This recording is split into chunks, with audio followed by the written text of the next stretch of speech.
In the Loron house, it was Eleanor's wedding day. She and Milo had been getting along together nicely, and so the family threw a lavish wedding for their son. In Jordan's house, it was time for Daniel to become an infant. Let's roll for him. He lives. In Benedict's house, it was also time for Benedict to become a young adult.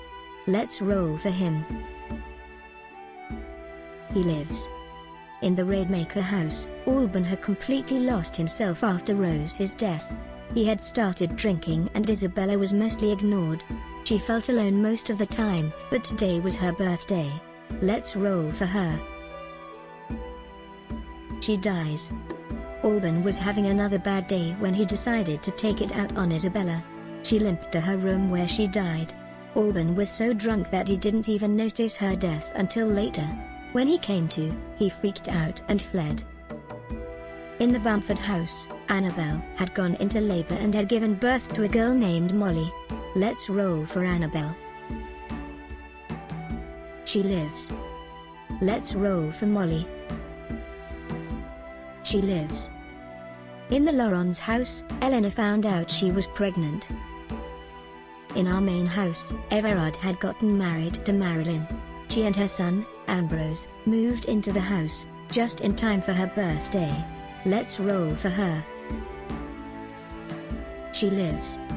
Right after her birthday, Marilyn found out she was pregnant.